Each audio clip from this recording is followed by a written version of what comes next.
Good morning. आज हम इस वीडियो में पढ़ेंगे कि सेल मेम्ब्रेन क्या होता है, उसके फंक्शंस, सेल में डिफरेंट सब्सटेंसेस का एक्सपोर्ट और इंपोर्ट कैसे होता है, और important terms like diffusion, osmosis, और उसके बाद हम पढ़ेंगे different type of solution like hypotonic, hypertonic and isotonic, बहुत ही इजी लैंग्वेज में। चलिए स्टार्ट करते हैं। सबसे पहले स्ट्रक्चरल ऑर्गेनाइजेशन ऑफ सेल, यानी कि जो एक सेल है उसका स्ट्रक्चर कैसा होता है। हर एक सेल के 3 पार्ट होते हैं। आउटर उसकी सेल मेम्ब्रेन, उसके अंदर एक न्यूक्लियस प्रेजेंट होता है, और जितना भी लिक्विड मटेरियल न्यूक्लियस के बाहर और सेल मेम्ब्रेन के अंदर प्रेजेंट होता है उसे हम कहते हैं साइटोप्लाज्म।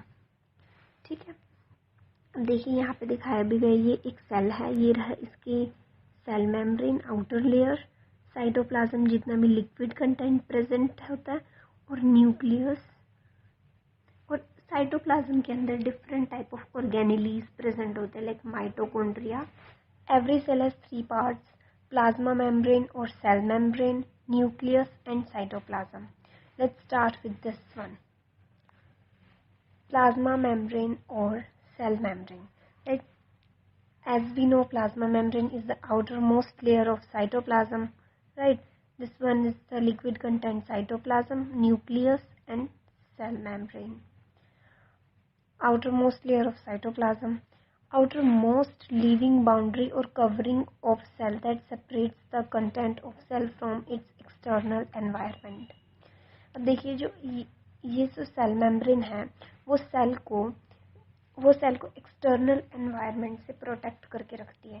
ठीक है, अब ये बाउंड्री बना देती है, जैसे ये सेल है ये, और जो जितना भी एनवायरनमेंट है बाहर का, जो कुछ भी प्रेजेंट है सेल के बाहर लाइक गैसेस, वाटर, कुछ भी, उससे एक बाउंड्री बना देती है सेल की, उसको प्रोटेक्ट करती है, उसको सेपरेट करती है एक्सटर्नल एनवायरनमेंट से सेल मेम्ब्रेन।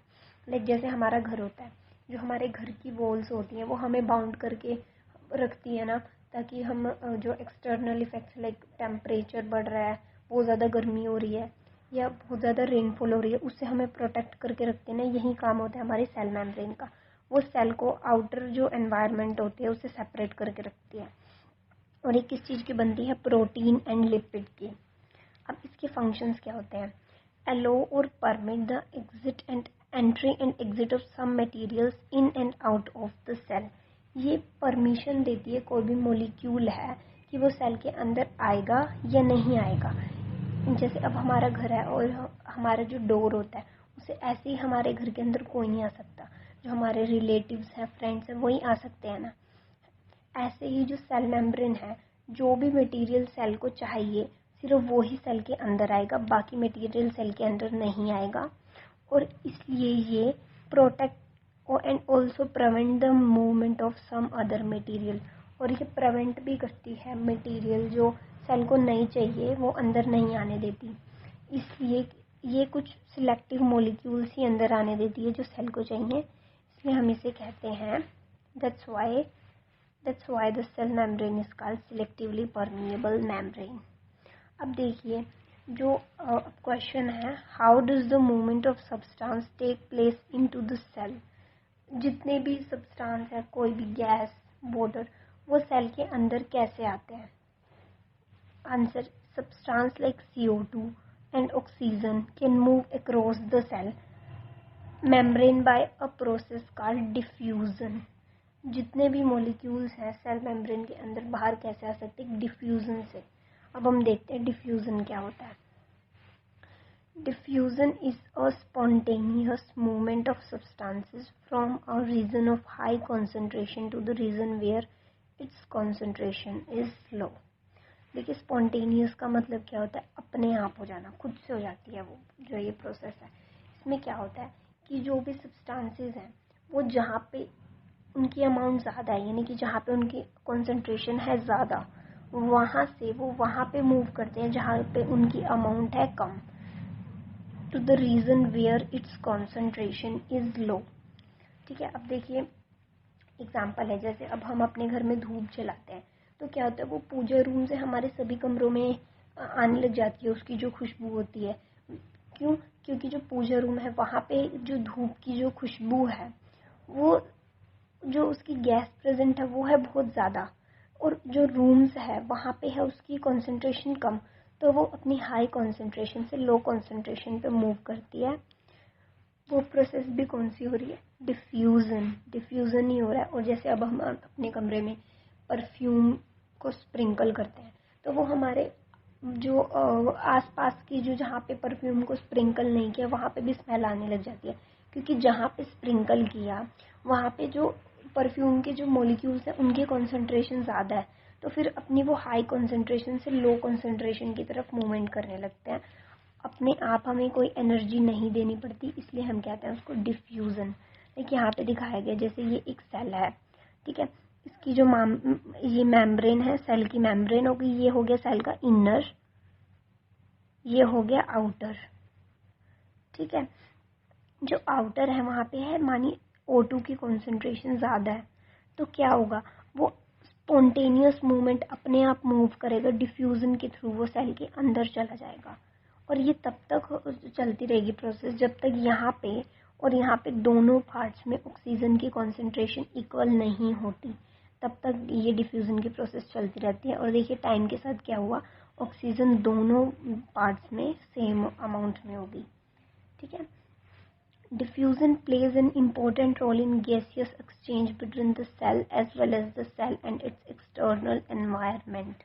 अब ये हमने देख लिया कि जो डिफ्यूजन कैसे गैस का एक्सचेंज हो रहा है, कैसे यहाँ पे ऑक्सीजन का एक्सचेंज हुआ, सेल मेम्ब्रेन ये थी, सेल के अंदर कैसे ऑक्सीजन गई, ठीक है। यानी कि डिफ्यूजन है जो हमारी एक इम्पोर्टेंट रोल प्ले करती है कि कैसे गैस का एक्सचेंज होगा सेल के अंदर भी और सेल के बाहर भी। अब water also obeys the law of diffusion. जो वाटर की मूवमेंट होती है वो भी डिफ्यूज़न की प्रोसेस से ही होती है, बट हम वाटर के केस में उसको एक पर्टिकुलर नेम दे देते हैं जिसे हम कहते हैं ऑस्मोसिस। देखिए ऑस्मोसिस क्या होता है, the movement of water molecules through a selectively permeable membrane is called osmosis. जब वाटर मॉलिक्यूल्स का मूवमेंट होता है सिलेक्टिवली परमिएबल मेम्ब्रेन के थ्रू, उसे हम कहते हैं ऑस्मोसिस। और जो हमारी सेल मेम्ब्रेन है वो भी सिलेक्टिवली परमिएबल है। देखिए osmosis is the passage of water from a region of high water concentration through a semi permeable membrane to a region of low water concentration. वहाँ पे भी क्या हो रहा था डिफ्यूजन में, वहाँ पे भी जहाँ पे कॉन्सेंट्रेशन हाई थी वहाँ से लो पे जा रहा था, और इसमें भी वही है, जहाँ पे वाटर की कॉन्सेंट्रेशन हाई है वहाँ से किस पे जाएगा, जहाँ पे वाटर की कॉन्सेंट्रेशन है वो लो है। अब देखिए यहाँ पे दिखाया गया है, ये एक बीकर है, इसको हमने पार्ट्स में, ये यहाँ पे हमने पार्ट डिवाइड कर लिया, और एक साइड तो हमने फिल किया वाटर, और दूसरे साइड क्या फिल किया हमने, दूसरे साइड वाटर के साथ कुछ अमाउंट ऑफ सोल्ट। सोल्ट क्या होता है, NaCl, सोडियम क्लोराइड फिल कर दिया। अब देखिए सोल्ट जहाँ पे प्रेजेंट है वहाँ पे वाटर कम होगा ना, क्योंकि कुछ जो जगह थी वाटर आने की वो सोल्ट ने ले ली, तो क्या होगा, वाटर की मूवमेंट कहाँ से वो कहाँ पे होगी, इधरली तरफ से इधर होगी, high concentration of water through low concentration of water. और ये मेम्ब्रेन कौन सी है हमारी, ये वाली सेमी परमिएबल मेम्ब्रेन या सिलेक्टिवली परमिएबल मेम्ब्रेन। अब क्या होगा, ये तब तक मूव करेगा जब तक जहाँ दोनों साइड वाटर की कॉन्सेंट्रेशन सेम नहीं हो जाती।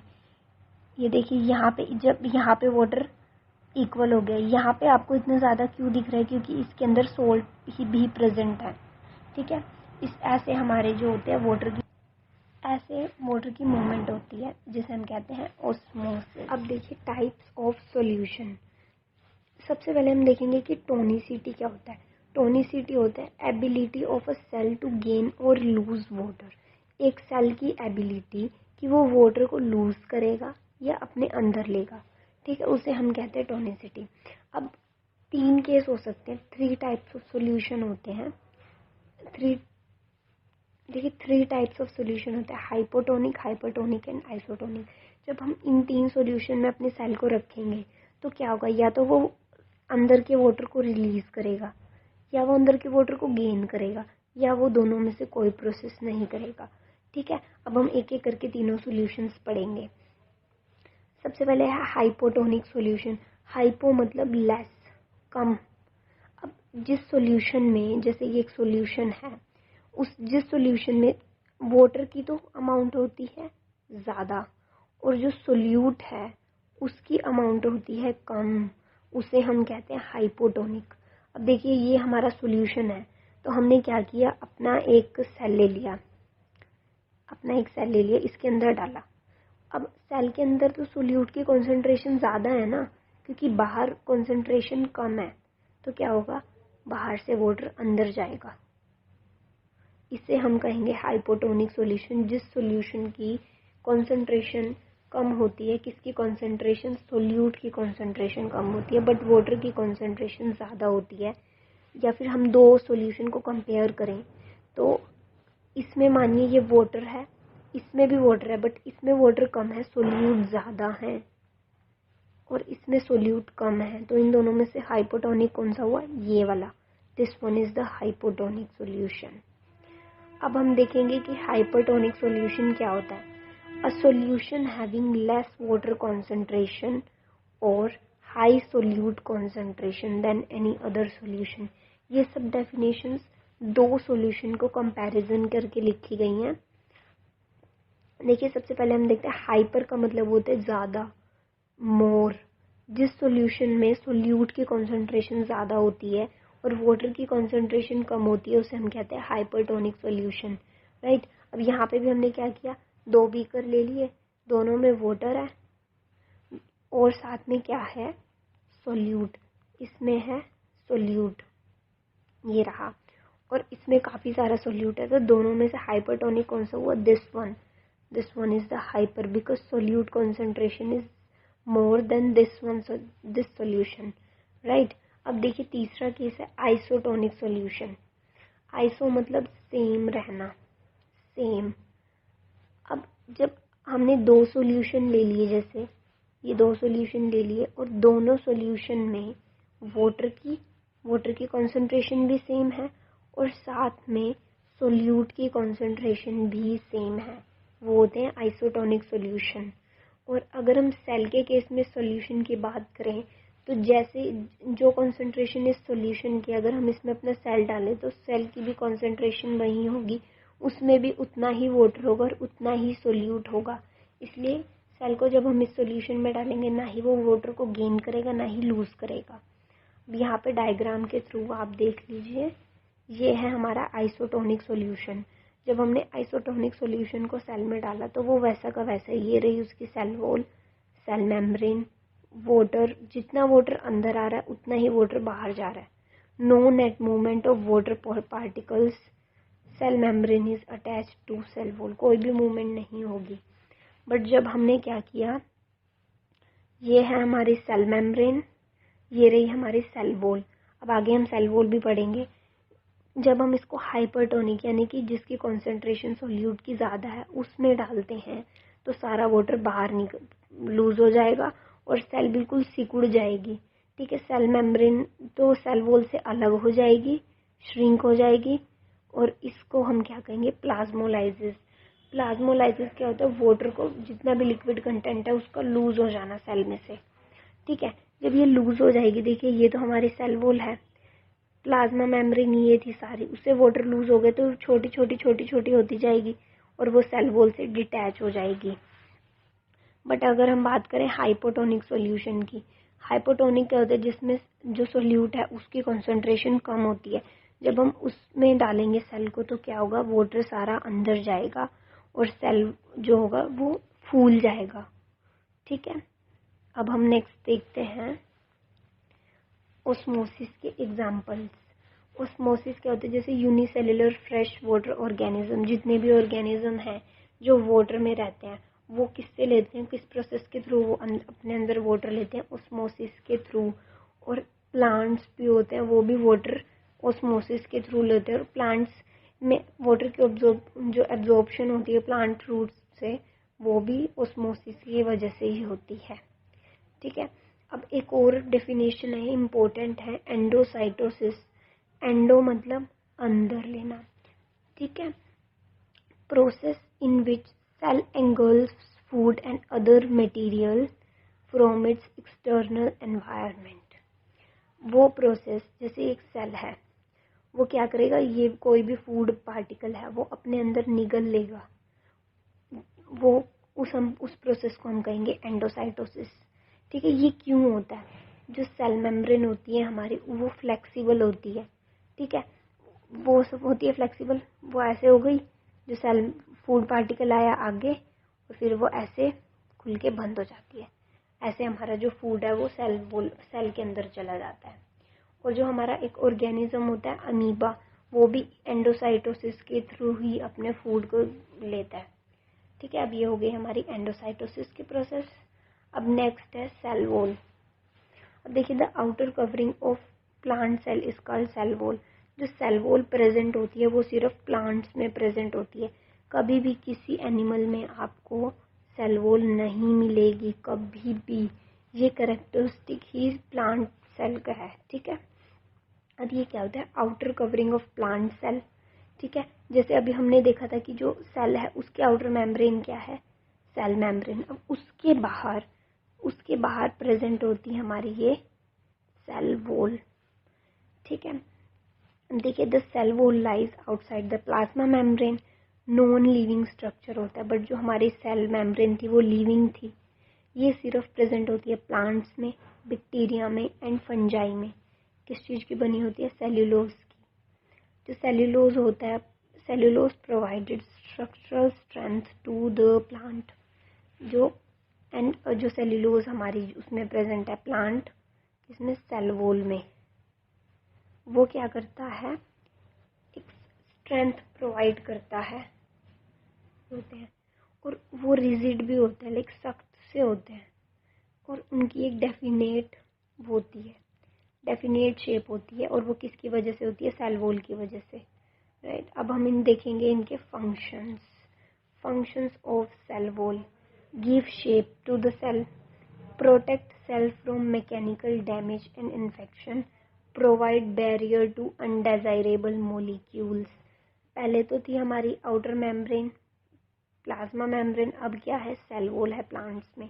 तो जो मोलिक्यूल नहीं चाहिए सेल को वो बिल्कुल अंदर नहीं आ सकते सेल वॉल के प्रेजेंस की वजह से। अब यहाँ पे लिखी है प्लाज्मोलाइसिस की डेफिनेशन। जब एक प्लांट सेल वाटर को लूज करता है ओस्मोसिस की प्रोसेस से, तो हम उसे कहेंगे प्लाज्मोलाइसिस। अब आप कमेंट में लिख के बताना कि वो प्लाज्मोलाइसिस कौन से सॉल्यूशन में रखने पे होती है सेल को। ठीक है, अगर आपने ये वीडियो देख लिया तो आप इजीली सारे क्वेश्चंस प्लाज्मा मेम्ब्रेन से रिलेटेड सॉल्व कर लोगे। और अगर वीडियो पसंद आई हो तो लाइक कर देना। कोई भी क्वेश्चन हो, क्वेरी हो तो कमेंट सेक्शन में पूछ सकते हो और नेक्स्ट टॉपिक भी सजेस्ट कर सकते हो। Thanks for watching.